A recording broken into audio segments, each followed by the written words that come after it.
this will continue and you will continue to work with us. Before COVID-19, we were actually in the process of preparing to launch a social entrepreneurship sustainable development goals acceleration platforms, as we call them, with UNSCAP. But because of COVID-19, that we were supposed to launch those in March, but because of COVID-19, we had to postpone that indefinitely. And so we're in a process of actually assessing the impact of COVID-19 on the social enterprise sector and our stakeholders in Asia. And it's in context that we actually are starting an initiative called COVID-19 Social Enterprise Response and Visioning Effort Asia. So before we actually go to the main topic, which is achieving social food security, we would like to just introduce the initiative first. So the Social Enterprise Response and Visioning Effort in Asia is actually a response inspired by various initiatives that our members in Asia started in response to COVID-19. And for example, Dompet Duafa in Indonesia has been in the forefront of providing free hospital care as well as pre-screening to poverty sectors in Indonesia, in the forefront, the health response to the pandemic. And they built, apart from their hospitals that are providing free access to pre-screening, rapid testing, and hospital care to the poor, they actually also built temporary care facilities and set up hand wash stations in public places and personal hygiene kits distributed to vendors and other groups to support their education campaign to manage COVID-19. There were also other responses, such as our member in Asia, regional member, World Fair Trade Organization Asia, which actually has a network of fair trade organizations in 10 countries. They started to produce and distribute what they called people's masks, no? And other personal protective equipment to meet the local needs of people amidst the shortages of imported personal protective equipment.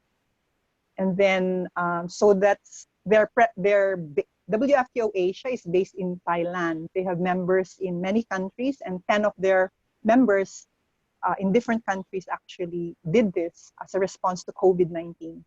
And then in the Philippines, one of our members in the Philippines, the Philippine Rural Reconstruction Movement, they started to engage the Department of Agriculture to secure open pollinated varieties of seeds in order for them to actually disperse such to farmer cooperators who can promote as part of food security measures.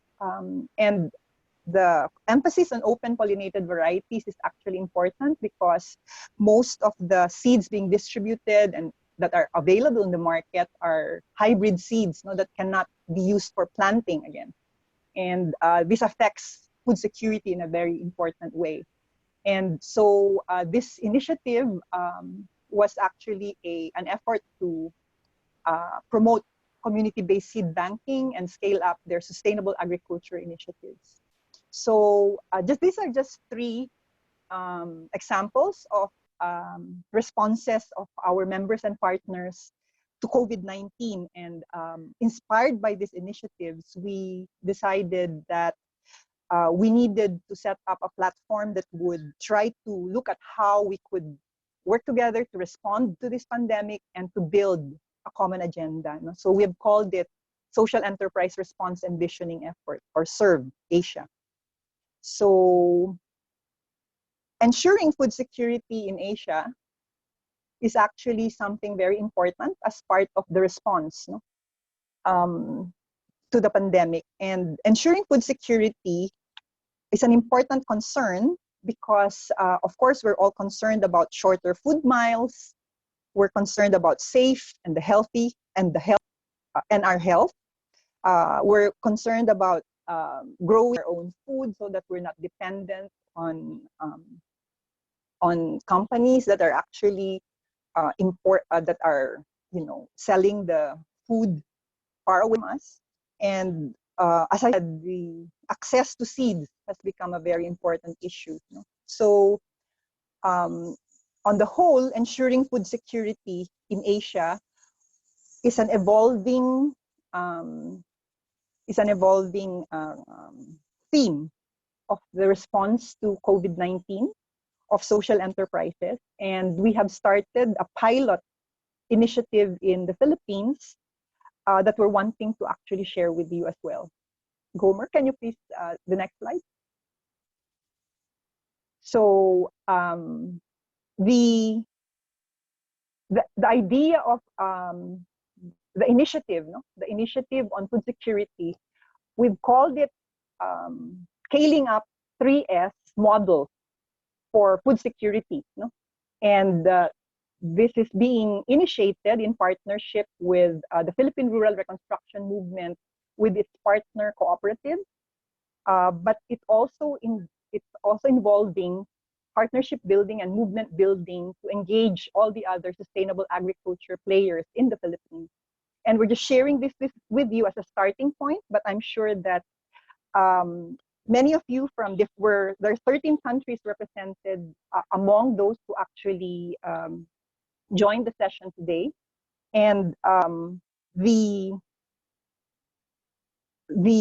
food security initiative that we are sharing with you in the Philippines is just an example of what we've started to do.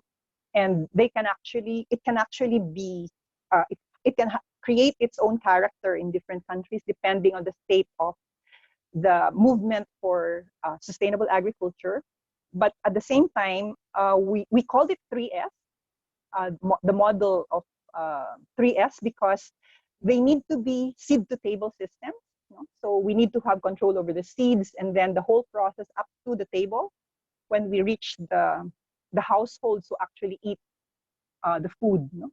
And sustainable agriculture, as you know, involves many technologies. It includes low external input agriculture, but it also involves organic farming and biodynamic farming and ecological agriculture, natural farming.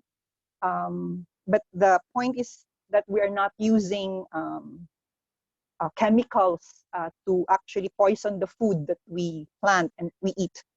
And of course, when you talk about the third S being social enterprises are social mission driven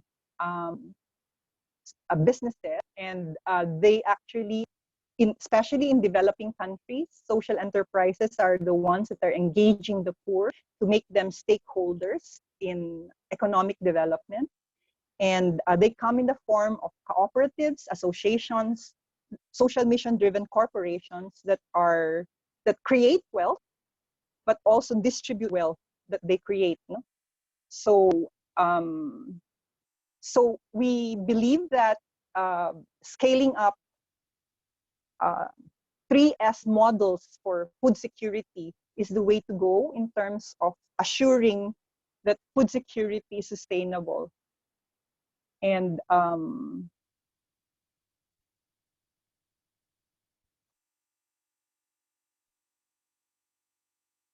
yeah. So of course, when we talk about the 3S model for building for food security, let me just share with you some of the examples that the Rural Instruction Movement actually is doing with their partner cooperatives. One such initiative is their partnership with Vizcaya Fresh. Vizcaya Fresh is actually a social enterprise that is producing and marketing organic vegetables. And they were already doing that and distributing such not only in the province where they are, but they were supplying already households in Metro Manila even before the pandemic. So this is So Vizcaya Fresh is an evolving, or it's an established social enterprise that is assisted by the Philippine Rural Reconstruction Movement. There's in Nueva Ecija, on the other hand, we have Kooperatibang Likas ng Nueva Ecija, a partner cooperative of PRRM that was actually doing production, processing, and marketing of organic rice already, even before the pandemic. And they were supplying not only locally, but also supplying supermarkets through intermediary social enterprises that were working with them. Yeah. And a third example of a setup model for 3S is actually the Samaleño Organico Producers Cooperative in Samal, Bataan. And before the pandemic, they were already engaged in organic fertilizer production and distribution. So let me just, actually the Samaleño Organico Producers Cooperative is very close to my heart because I actually live in Samal.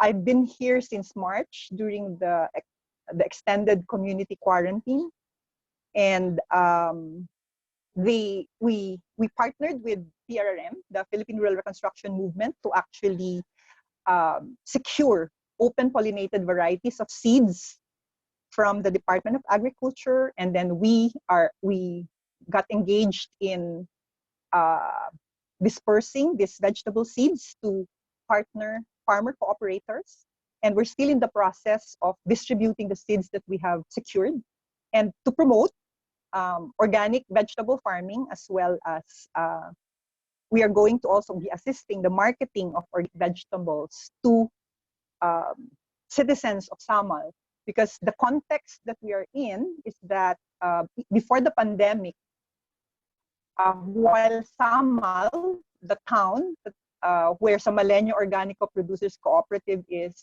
was self-sufficient with rice, no? It actually is very much lacking with respect to vegetables. So we're wanting to develop the food security of Samal in terms of vegetables that are organic. No? So Samaleño Organico Producers Cooperative will also be doing a marketing campaign to actually sell, as well as promote the consumption of organic vegetables. So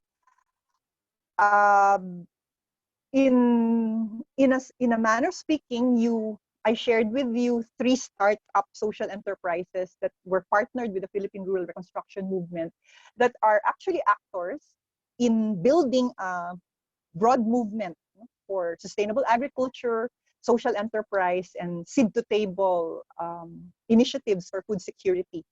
And actually, if we talk about building a broad 3S movement for food security in the Philippines, we're needing to engage all the actors, and not only cooperatives and social enterprises, but other actors as well who are interested to achieve food security. So in building a broad movement for food security in the Philippines, there are other evolving partnerships. And the evolving partnerships include a partnership with Oxfam. Oxfam is actually interested to ensure that the movement for food security integrates women's economic empowerment as a concern. And we also have an evolving partnership with Atikha and the Ecolife Overseas Filipino Workers Marketing Cooperative, and they're interested to develop sustainable agriculture-based social enterprises that would engage a big group of returning overseas Filipino workers and their families in providing sustainable livelihoods for them, but at the same time working towards food security. We're also another evolving partnership for this 3S movement is Good Food Community.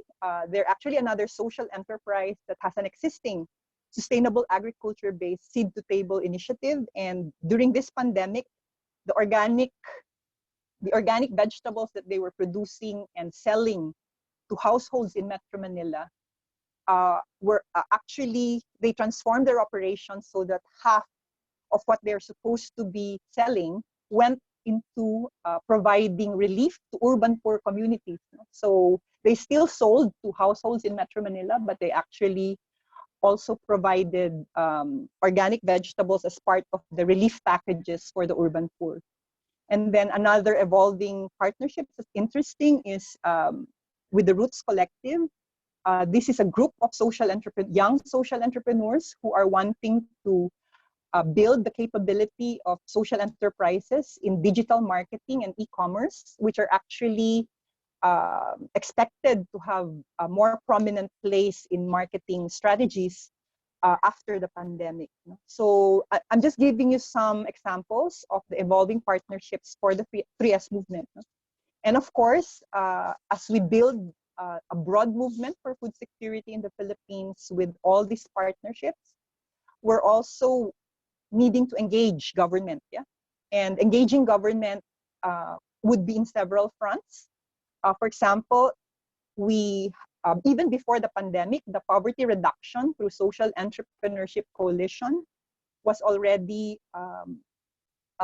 pushing for the enactment of a poverty reduction through social entrepreneurship bill, which seeks to have social enterprise, which seeks to recognize and support social enterprises so that they can be supported as partners in reducing poverty in the Philippines. And we're hoping that given the importance of social enterprises as shown by the need to be social mission driven when you respond to pandemics like COVID-19, we're hoping that Congress will finally pass the bill as a priority bill.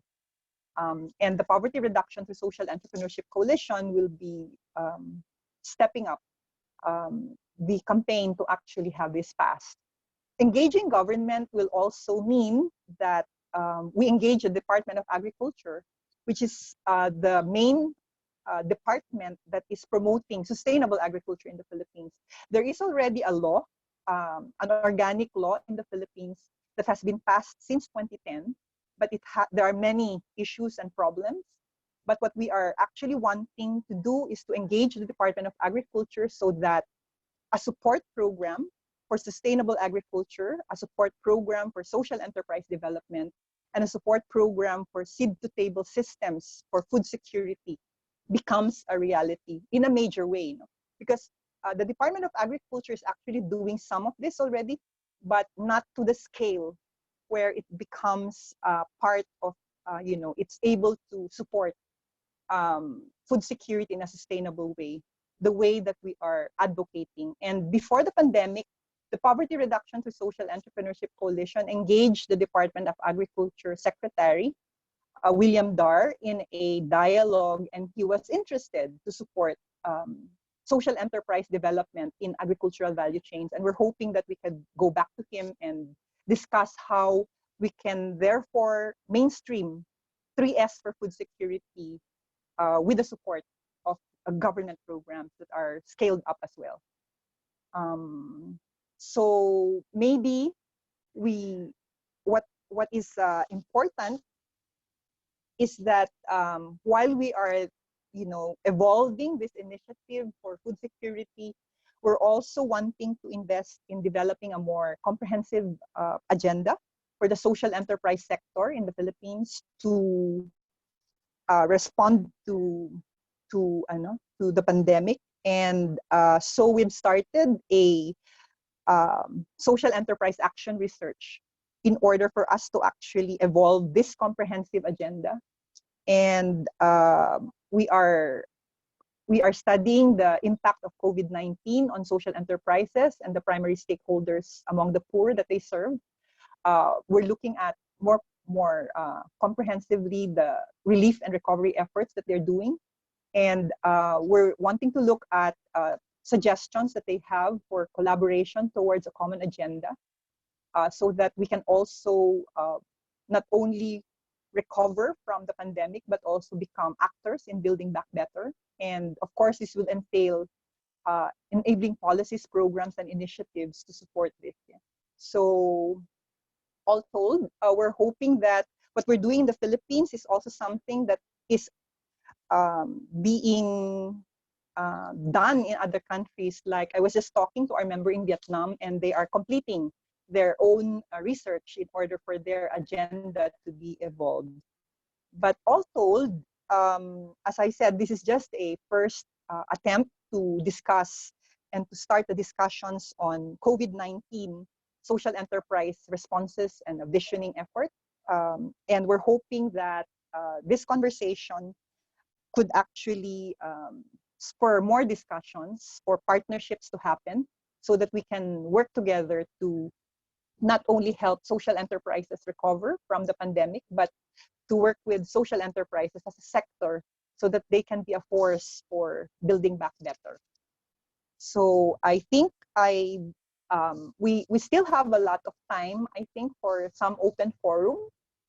I noticed that the signing up, among those who have signed up, there are people from at least 13 countries who signed up, coming from different organizations, and we would really be interested to dialogue with you and to work with you. Some of you are already members and partners of ISEA, but others of you are actually just new in the discussion with us. So we're hoping that together we can work so that the social enterprise sector in Asia can be a force, not only for the recovery of their sector, but also for becoming an initiator for efforts to build back better after the pandemic.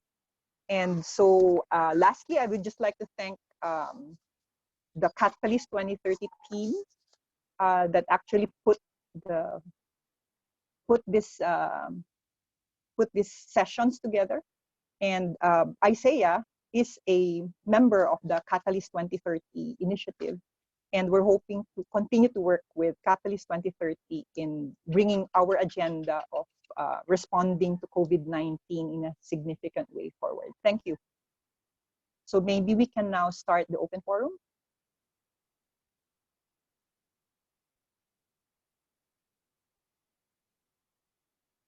I think there are two ways that you can participate. One is you can either send a message to us, and then we can read out the message and discuss your question or comment. But at the same time, I think Gomer, who's actually co-hosting this meeting with me from ISEA, can also assist in the process of unmuting you so that you can participate in the open forum. Thank you. So are there any?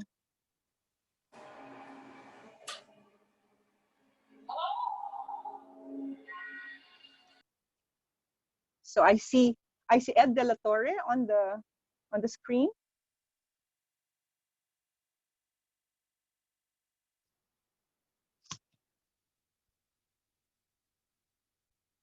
Gomer, can we unmute Ed?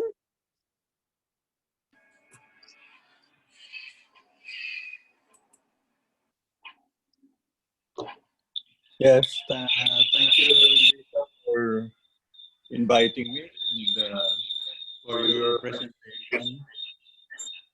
All I like to add is that in addition to social enterprises, our partners, and the national government, we can partner with local governments. I am particularly interested, and I know some of the initiatives of members of a national association of local executives, the mayors who call themselves League of Organic Agriculture Municipalities, Cities, and Provinces of the Philippines. And I'm going to communicate with them the results of our meeting and invite them to our platform, because in addition to national government, there would also be both public money, services, and policies that are more focused in particular towns, which, especially in some cities, which tend to be market centers and therefore can be kind of link to our small producers in the remote villages so that the whole enterprise approach to a value chain, or as you say, from seed to table, can expand through clusters. A lot depends on whether they will be still under strict community quarantine or eventually be part of a more relaxed general quarantine. But anyway, we're thinking of building something now and scaling it up when the restrictions are lifted. But I think the driving core of being based in social, both producers, intermediaries, and making it an enterprise, something that will generate resources and benefits for all participants, is important because traditionally post-relief or relief and post-relief tend to focus so much on public sector money and services. And I think this is the important component. It tends to be occupied before only by private sector, meaning corporations who will kind of generate but or reopen their businesses. But I think there's a lot of talk now about SMEs as being the one covering a much larger portion of the working population. So I think we can position in a way the three S of seed to table, social enterprise, and sustainable development can link somehow to the renewed, at least at the level of words and hopefully policies, support for small and medium enterprises. That's all. Thanks, Lisa. Yeah. Thank you, Ed. I think your point regarding engaging small and medium enterprises and also local government units is very important because among there are actually small and medium enterprises that are also already in the organic agriculture industry. Yeah? So thank you very much for that, Ed. I see a question regarding how people can come on board in relation to the partnership. There are two ways that you can actually partner with us. One is through ISEA, if you're wanting to get more involved in the regional effort. But the other, for the food security effort in the Philippines, I think you can, the initiator now of this is, PRRM, who is also a member of ISEA, but there are other organizations that are actually already involved in sustainable agriculture, whom we hope could actually be engaged, no, to come together. So for those of you who are asking how you can come into the partnership at the regional level, please get in touch with us, with the Institute for Social Entrepreneurship in Asia.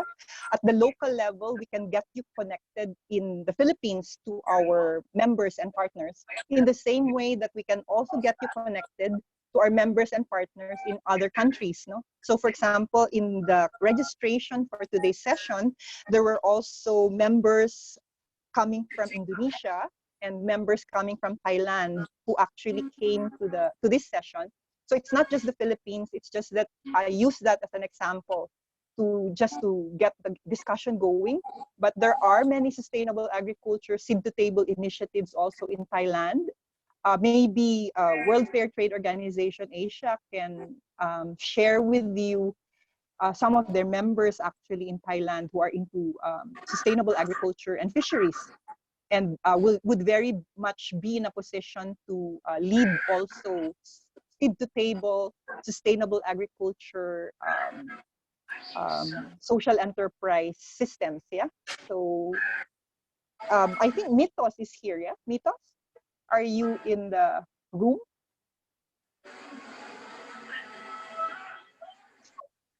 I saw you in the registration, but I'm not sure if you're in the room. Gomer, can you help? She's not here, ma'am. Sorry. Okay. So, but there are my point. The point that I was just raising is because I think ISEA works at the regional level, but of course we're based in the Philippines, able to do also work with local members and partners. But for the COVID-19 Serve Philippine initiative, we are partnering with the Poverty Reduction through Social Entrepreneurship Coalition. And I think some of the members of the Poverty Reduction through Social Entrepreneurship Coalition are here. But the secretariat work is also being handled by Gomer Padong of ISEA. No? So you can get in touch with us as well. And you did give us your emails. So for all of you who registered and who participated in this discussion, we will be for sure getting in touch with you. So there's another question on how will I didn't see the whole thing. How will social enterprises? Can you help, Gomer? I cannot see the. We have a question from Net Daniel. How will Yeah. SE cope with the challenges of the new normal? This would be around physical distancing, limited business hours, which is expected to advance, which is Yeah. expected to advantage big corporations that have deep pockets to invest on digital marketing, home delivery systems, and e-commerce. Yeah. Yes, thank you, Net. I think that's the reason why we found it exciting to work with young social entrepreneurs who are actually engaged in digital marketing and e-commerce. And I think he registered. Jamir Ocampo, are you here? Because he registered as a participant, I think. And they have a group Jamir of is here. young social entrepreneurs. Yeah. Jamir, would you like to share your thoughts on this? The Yes. the question, Mhm. yeah, Jamir, yeah. So basically, it's when it comes for it will always go down now to online commerce, e-commerce. So currently, we basically Roots is a community of young social entrepreneurs. We focus on pop-ups and physical retail events in commercial malls. But this time, we have to pivot to online commerce by doing all types of e-commerce strategies, basically website, web store, but we're also now strengthening as well online delivery channels. But this is we've been talking about Ma'am Lisa. This strategy is quite limited to brands social enterprises that have established brands. So they have to have their own social media following as well. But we will have to explore. We're now trying to explore how to directly work with farmer producers who actually works before with intermediaries like physical malls and physical retailers because this business is expected to go down. So we have to find ways how to get products directly from the producers, from the farmers, and facilitate an e-commerce transaction to customers. We're still working on that, but currently our first initiative is to launch the website. Yeah. Yeah. In addition, we've found, Net, that in the provinces, when you talk about social distancing and work in the farms, actually working in the farms, you have social distancing naturally. You're not really very near each other. So if despite the pandemic, actually, farming has continued in the provinces. It is when you start to do the trading and marketing that you, of course, get into processes that would need, strict physical distancing and all that. But I guess this is the reason why social enterprises need to have a platform because as Jamir was pointing out, while they do have a capacity and initial efforts to express their willingness to partner to assist with digital marketing and e-commerce capacity building, we really need to put our heads together in order for us to really, adjust to the new normal.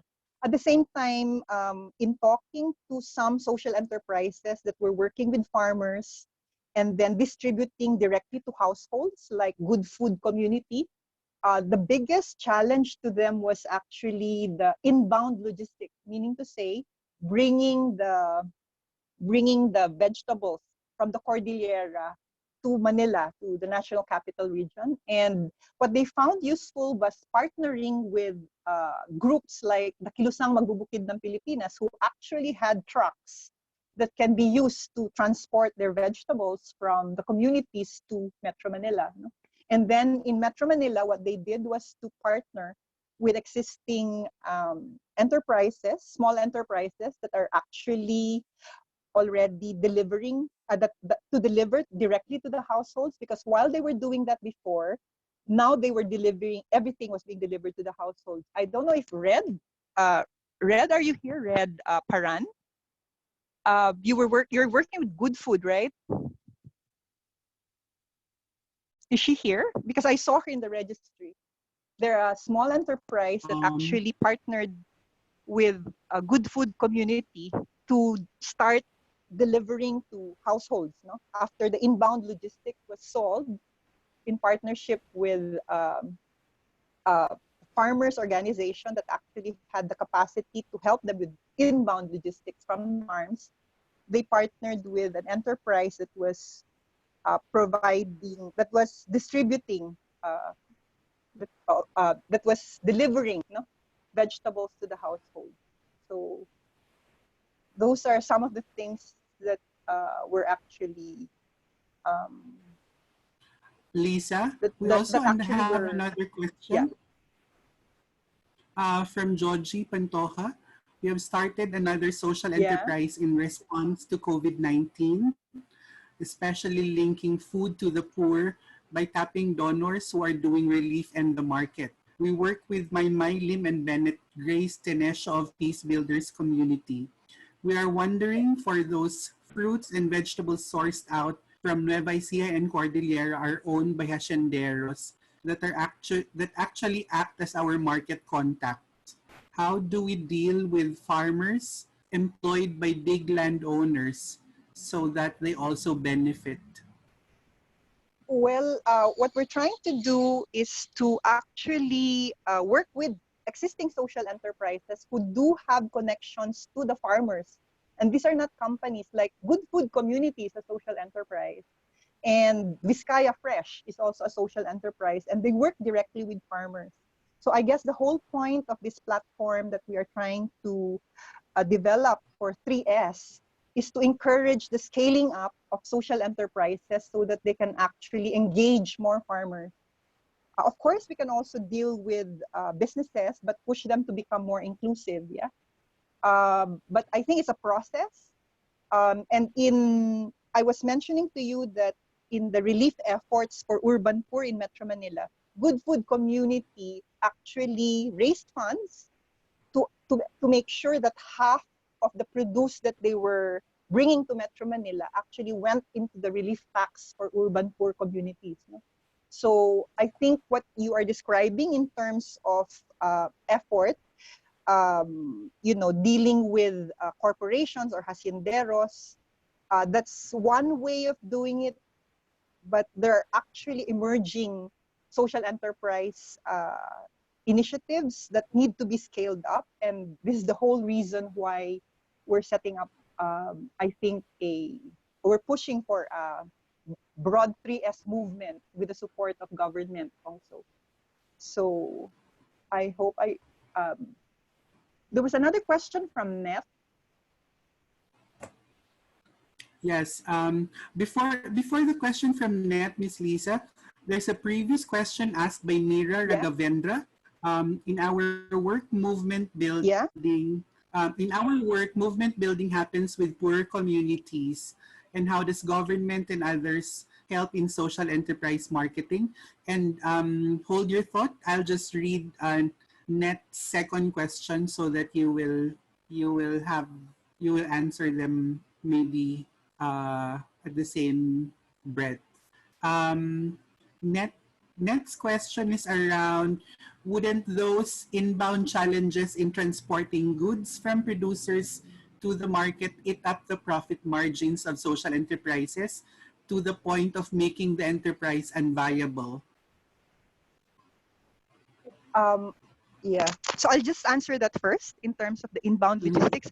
Whether or not the social enterprises are actually, all social enterprises and even ordinary businesses who try to supply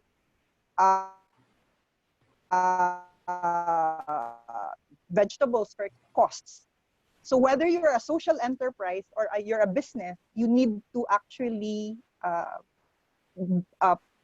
put that into your costs. So we just have to, I think, work towards developing systems that have economies of scale, so the enterprise seed to table systems that we're talking about can be efficient enough so that social enterprises are creating wealth and distributing that wealth rather than losing money. Yeah?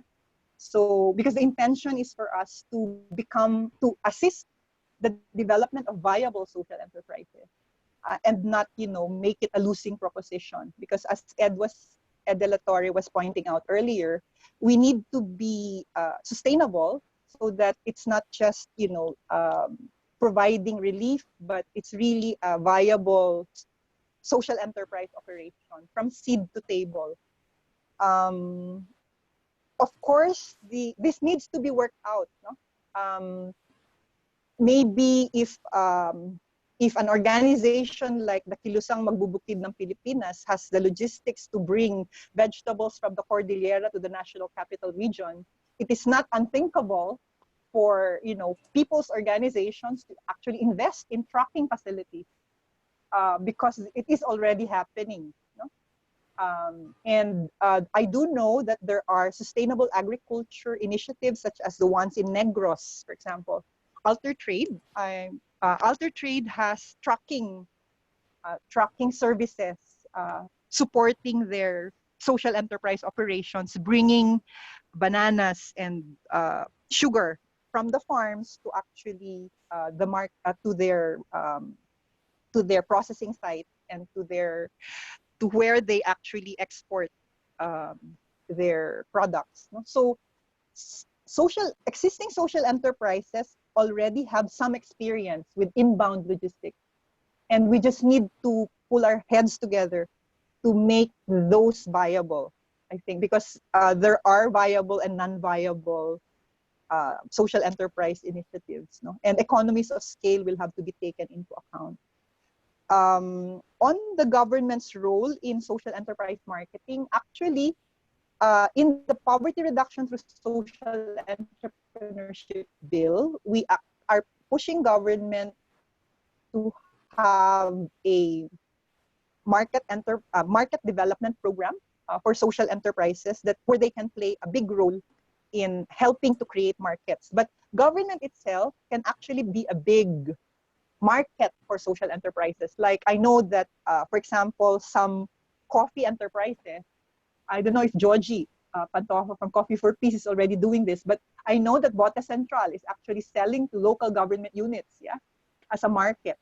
And also, if you look at relief operations and feeding programs, DSWD and the Department of Education's feeding program can actually all work with us to provide markets for vegetables, to provide markets for rice. No?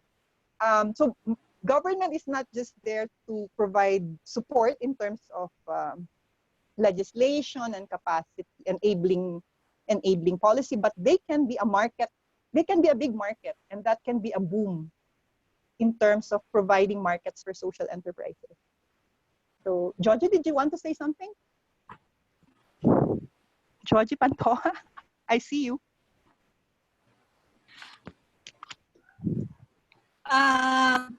Yes, we are promoting our local coffee, especially our commodity coffee, locally here. But of course, the problem also would be the logistics. Like we would receive orders in Manila, but no shipper.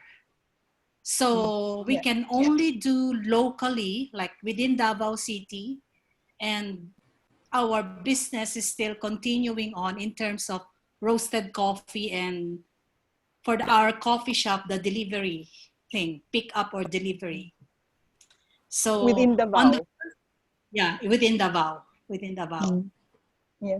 So I guess to the question regarding the inbound logistics, no, that will need to be a response that we will work out with government as a whole. No, it's not something that we can solve on our own. But we should, as social enterprises, we also need to promote shorter food miles, I think. And in the promotion of shorter food miles, we need to be able to produce and sell as much of what we produce locally so that we can actually promote sustainable consumption and production. Yeah. So, Gomer, are there other questions that have come up? Yes, actually, there's a question for Jameer. If Jameer is still on the call. Jameer, there's a question from Miss Net about how does going digital impact on the profit margins of social enterprises? And I guess this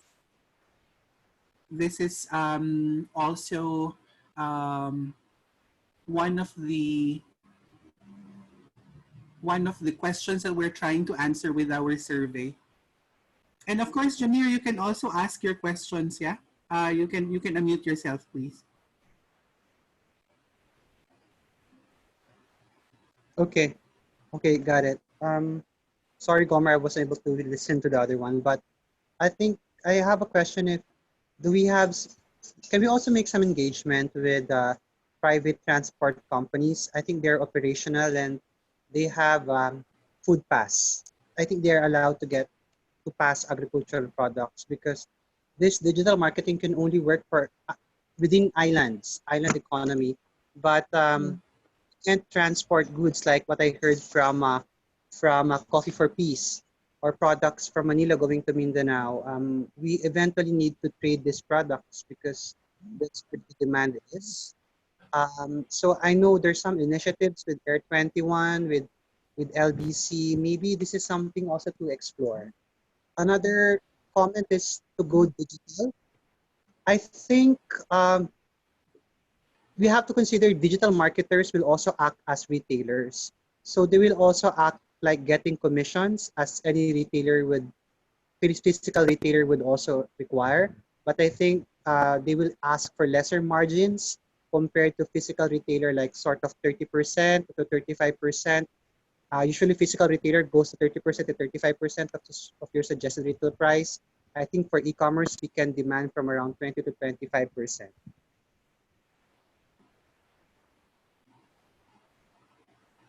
That's it for now.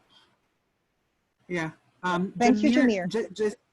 just because you're there, the question actually of Miss Net is around profit margins of social enterprises who have gone digital.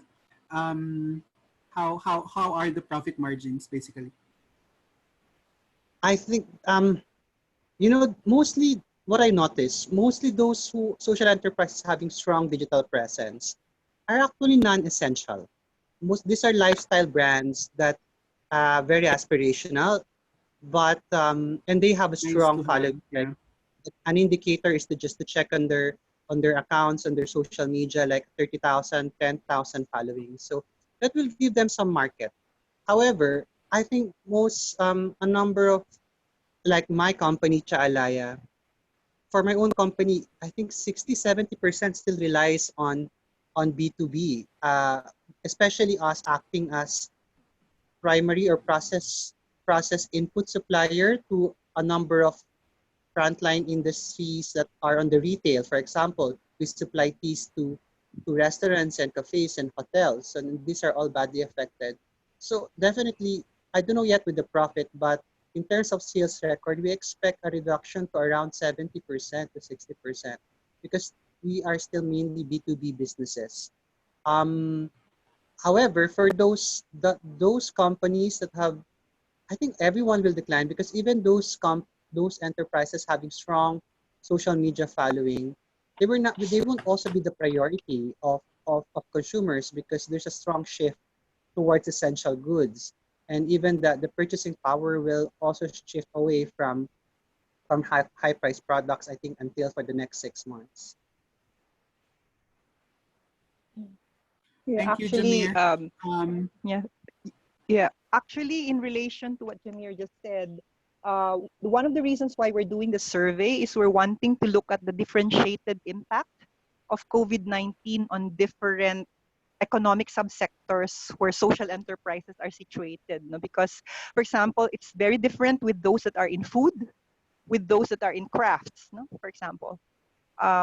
So if you are so we are wanting to look at how we can assist social enterprises in different ways, because depending on where they are, they will need to be assisted differently in relation to adjusting to the new normal. No? So some will need to maybe close their social enterprises and build new ones. Some will need to just shift their marketing strategies, But I think there needs to be a serious effort to plan at the low level of each social enterprise, but at the same time, we need platforms to share experiences and to develop common ways of looking at how we can work together to, to face this new normal, where digital marketing will be will be more important, and we will be facing logistical issues with respect to serving our markets and the like. No? So, but this has been, we only have 5 minutes left. And Gomer, do we still have other questions that have not been answered, or? There's a question around partnering with the private sector, for example, PayMaya or Mint, which is digital payment services. And then Miss Georgie is raising her hand around a sharing about commissions. So maybe we can have Miss Georgie first before we can go to partnerships with PayMaya and Mint. Go ahead, Miss Georgie. Please unmute yourself. Good.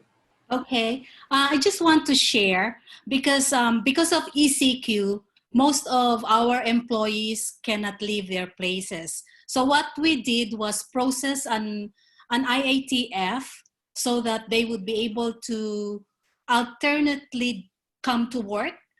And because I maximize the use of social media, Facebook, Instagram, Twitter, and also posting a lot about our product. So we get orders, and I need somebody to deliver the product. So what I did was employ as a delivery person, one of our employee to do the delivery and share the delivery fee to him or to her. And second is I encourage them to sell coffee to their friends, and I gave them our cost price, and any margin they produce, it's theirs, it's their commission, because all we needed to do is to recuperate our cost production and some operational costs to produce roasted coffee, and we share the commission to them so that they would be encouraged and they would have some form of income during the lockdown period, which encouraged them. So that's one thing. Okay, so thank you, Georgie. And in partnering with the private sector, I think that's something that each social enterprise can do. But at the same time, if we are able to see that there is a need for, a platform that would help social enterprises as a whole partnering with these private sectors, sector players, there might be room for us to do something about that. No? But on the whole, I think efforts during the ECQ will be slightly different to efforts during the transition, to the new normal, and then post-COVID. Yeah. So we're really talking about 3 different stages here, and I think we can benefit a lot from sharing experiences and then building building a platform that would serve as a way to problematize and work on solutions together. Yeah. So that I guess given that our time is almost up, how much time do we have, Gomer?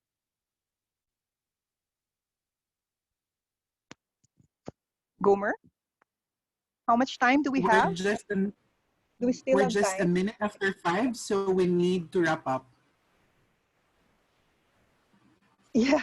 So we Can need to I wrap just up. say? So I'd like Can I, to say Maria thank you very Alicia? much. Maria Alicia, Yeah. this is Juru. Can I just say? Yes. Briefly? I've Yes. been listening in on the conversation, and I think Yeah. this is an amazing outcome of your session if you're agreeing to have a Yeah. common platform to take forward. And maybe what is nice, because we'll be having a series, is that you can probably in the next week or two conceptualize this if this group is agreeing, and then in the next series invite more people to take that forward. I think that would be a really good outcome Yeah. if you all think that is something. Sorry if we are running over. Apologies. Yeah. Yeah. No, but Jeru, thank you for saying that, because I think that's actually something that we need to take away from this session, that there is a realization that those of us who are actually already in the social enterprise space, we see a need to work together. But we also need to explore partnerships, no? Partnerships with government, partnerships with SMEs and private businesses, as well as partnerships with local government units and the national government. And maybe with that note, no, we can agree that this group that met today can start the process of bringing forward more conversations so that we can work together towards defining a common agenda to respond to the pandemic during the ECQ, during the transition, and post ECQ. Because has been pointed out, I think the situation will be different during those three different stages, and we will need to do relief, we will need to do recovery, and we will need to work towards building back better. No? And those three different contexts will have to be taken into account when we work together in this space. So with that, I'd like to thank everyone for the for coming into this conversation and being part of the first discussion on COVID-19 social enterprise response and visioning effort. We're hoping that we could move this forward not only in this platform with Catalyst 2030, but we're actually also planning to have regular sessions at the regional level and at the local level in each country where we operate. So we're hoping that for those of you, the members and partners of ISEA from other countries, from Indonesia, from Thailand, and the like, who didn't have a chance to speak during this session, we're hoping that in the next sessions to come, we could actually be featuring initiatives from these countries as well. So thank you very much, and we would like to thank you again, and we will be in touch with all of you towards evolving and developing this platform as a response to COVID-19 and also developing a common vision. Thank you very much.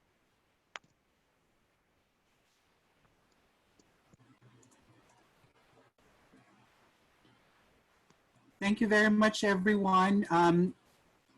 I will post all the recording, the video recording on our ISEA Facebook page, and hope to talk to you again soon.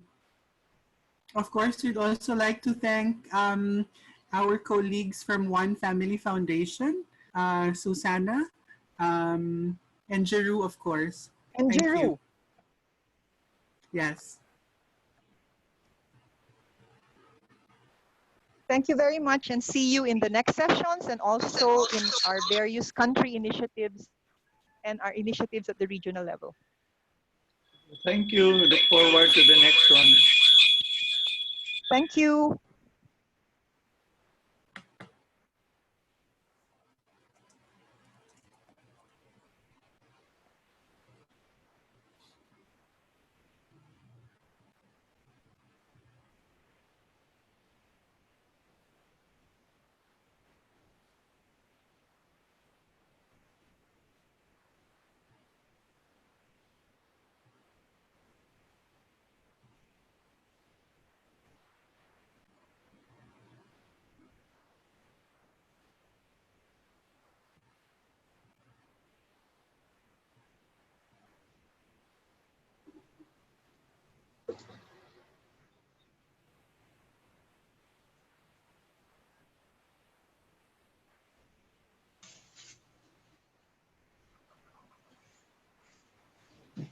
Ada bumbu lodeh nggak?